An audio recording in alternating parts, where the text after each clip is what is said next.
Is it past 12? All right, so I can still say good morning. Morning, everyone. So my name is Priya Chetty Rajagopal, and I just realized the topic that I chose to cover today was the power of the and. And while walking up, I realized also that I think nothing describes the way I feel about the and as much as my name. My name is Priya, that's my given name, and I believe I've changed my name several times when I was younger, but that's another story for another day. Chetty, which is my maiden name, and Rajagopal, which is my married name. So I'm one of those terrible hyphenated women who try to have it all. I would have JD's name as well, and Nitya would agree with me that's not such a bad thing. JD is my dog, but we'll stay there.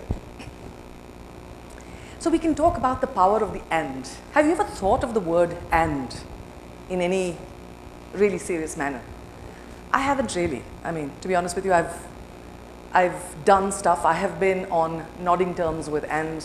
I think I have spent more time with the word or and choices in my life than I have with and.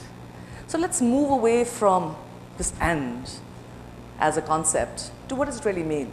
So I want to go back to about 4 or 5 years ago, I was sitting in a meeting, sort of a review meeting in my company. I used to work with Stanton Chase at the time, and my boss, who was a lovely person, very go-getting, extremely assertive, very, wanted the best out of everyone, pushed them to get more results, was talking to me about the number of things I'd done. I was very lucky at that time. I had years and years of doing,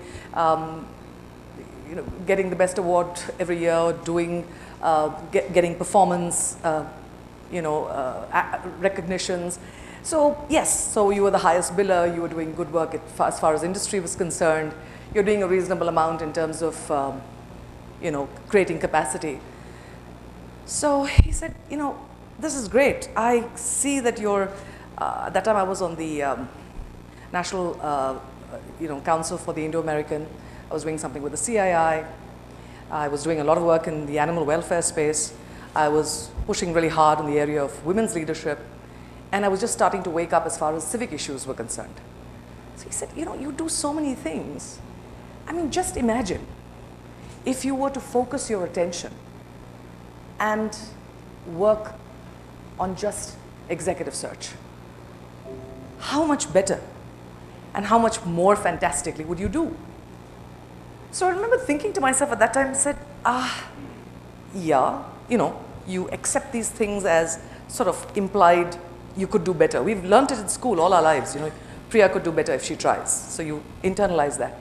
But in my mind, I don't know whether I said it or what I thought it, but I know I said, but I do well and I'm successful at what I do and I shine because of all the things that I am. It's because I am this, and this, and this, and sometimes this. And I think that was my first bump up against the word and how much of an embrace the and can be when you want to sort of grow in life, or you just want to be able to push boundaries. Zia spoke so beautifully about the fact that you wanted to, you can take on so many things if you allow yourself to. You have to trust in the universe. I don't think we trust enough. But let's look for just a moment at moving back to what is and across as a philosophy, as a perspective, as an attitude, as a situation. Very often the situation is very basic. It's right there, So do I do this or do I do that? Do I have bread and eggs or both? Whatever, something as silly as that.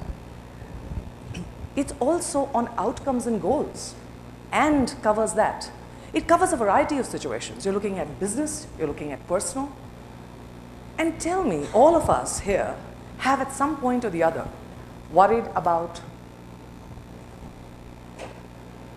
choice. Do I do this or do I do that? And I can't talk to you about the power of the and unless we quickly talk about the tyranny of the or. We've all grown up at different times. I just realized I'm speaking to a very much younger demographic, but let me tell you a little bit about how perhaps most of us of this generation were brought up. We were brought up saying you can become a doctor engineer or a teacher. You can do medicine engineering or you can do arts. You can decide to do social work and live your life in penury, or you decide to get into business or the IAS and you will do well. So there are constant choices, and the choices are implied, not so implied. There are always some pressures to say, if you pick this, you get that. You know, the single, the linear. And that's the tyranny of the or. And we live with that, and we grow with that. And in this tyranny, let me just take it back a little further to say that it also comes from the concept or the issue of scarcity versus plenty. We came from a scarcity mindset. So you went to Bata to buy a pair of shoes and you ran it for as long as you could because there were just limited amount of things. There was a quota, there were things that you had to, you know, it was not just about the money. You darned your shirts, you changed your collar, you bought fewer things, you made things last longer. So your attitude, your approach to life was scarcity led, right? In terms of what you did. There was always that thing of holding back. But look at today. I mean, do you really think about the 30 brands of shoes that we can look at, or the fact that we can eat in multiple places, the fact that we have so many choices in public transport, but yes, we still get stuck in the same traffic? That is an or that I would really like to avoid. But there is a certain expansiveness in the mindset that we have now, which is of plenty. So think about that while we talk about the and the or. Are we sort of just getting a little bit more familiar about the way we look at and or? And it affects us across multiple things. In terms of attributes, if I were to look at and, what do I really see as and? I see and as being diverging, adding, limitless. I see or as being focused, singular, linear, in some ways limited. Am I saying it's good or bad? Not really. There are times in your life when and is the only thing that works, and there are times when or is the only decision you make. And sometimes it's about figuring out what works for you, and that's okay. Think about anything during the day that you've had today, yesterday, where you've had to choose, and the choice has been because of the way you've thought and what it's going to, where it's going to take you. But I go back to that conversation with my boss, because for me, that was a defining moment where I realized that I wanted to be more than nodding terms with and, that I'd spent too much of my life in the or. I had spent too much of my life making choices, being the good little girl, you know, deciding one or the other. There is so much of implied criticism that if you don't choose, you're going to fail at multiple things, and you're not doing the right thing. You're not directing your energy in the right place, and I think it's so limiting. But that was my embracing the and, saying, hey, that's who I am. That's what I want to do. And I'm going to be these multiple people. And these are my different universes that I bring in to my workplace, to my home, to everywhere I go. And that makes me who I am. So when I moved on last year and a half ago from my work, and I decided to set up something of my own, I decided to do that with the and. And I remembered the fact that I came from multiple universes and I celebrated my multiple universes. And therefore, when I set up Multiversal Advisory, I was still focused on the one thing I do very well, which is executive search.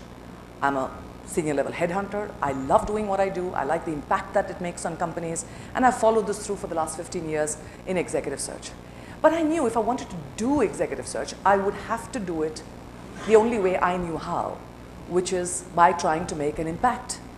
By saying the same thing can be done, doing what I do well, making money while I do it, creating change around me, building value to community, and making an impact.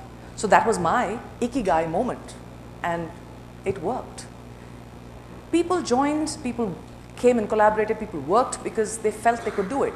I could give you examples of what multiversal advisory does, where the and is celebrated, but I don't think I'll get into that. All I want you to imagine is that we have a process that makes sure that we are switching on as many lights in the room as are possible for us to bring in our different universes. I'm a career person, I'm a scuba diver, I'm not, but I'd like to be, so I'd like to just say I'm a scuba diver. So I am this, and I'm that, and I'm this, and I'm also that. And we've been doing this for years, right? I want to be able to bring that in, and companies have their personalities too. They have their culture, they have their different hats that they wear. Are we being respectful to that? So at some point, bringing in multiple universes to meet multiple universes, there can be only one thing that can happen.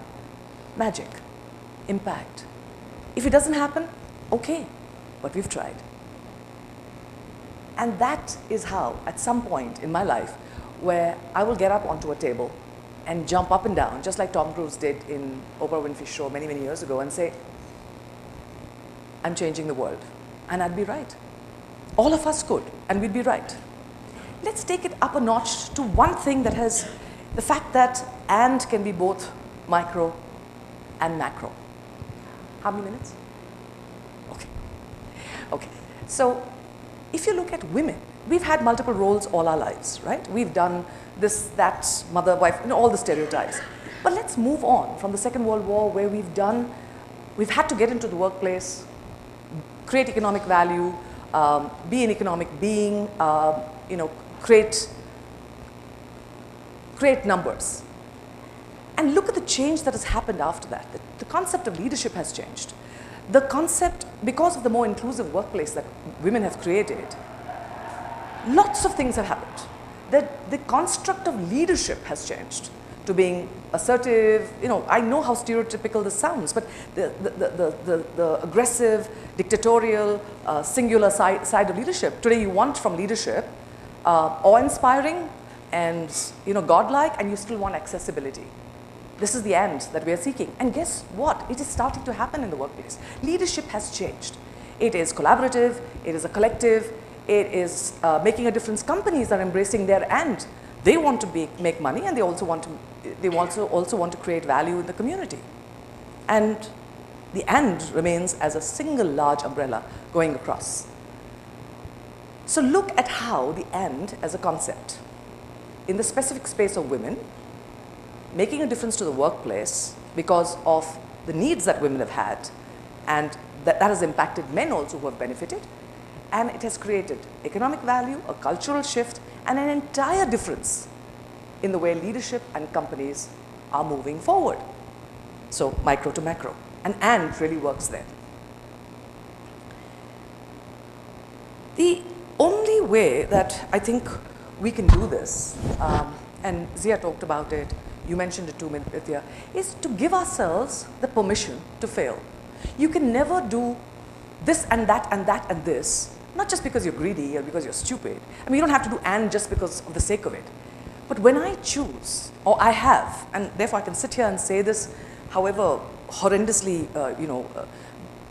big-headed it sounds, if I want to be a person at the workplace, I am. If I want to be strong in and make a difference in the area of animal welfare, I will. Civic issues, I will, because I choose to. If I believe in women empowerment and I want to push that needle ahead, I will. That's what makes me passionate. But I am going to fail often. And if I don't have the ability to pick myself up and say, okay, what's next? I will never embrace the end. I will never be able to step forward and do all the things that I wanted to do. I will never be able to say, I wanted to be a painter, I wanted to be a Braille teacher, but I'm going to regret the fact that I didn't have the time or the space to be able to do it because I was always in the or. So when you look forward and think integration, think the call of the universe, the fact that, you mentioned it as well, the universe conspires to make things happen. It's when you fling yourself off something and then things just magically start coming together for you.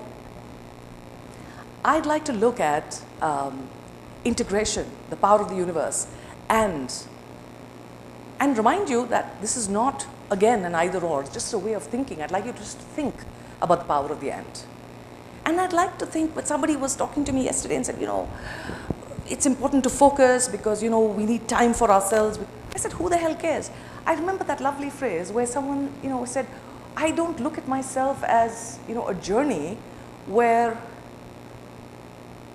I want to come to the grave well preserved and pristine. You know, I want to come to the end of my life used up, absolutely buoyant, trying everything I possibly have, you know, with the chocolate in one hand, with a scepter in the other, wide open eyes, wide open mouth, saying, ooh, what a ride. So you decide. I hope that you will have many ants in your life, and at least you will be able to look ahead and see when an oar comes in and hits you that it's time to embrace the ant. Thank you.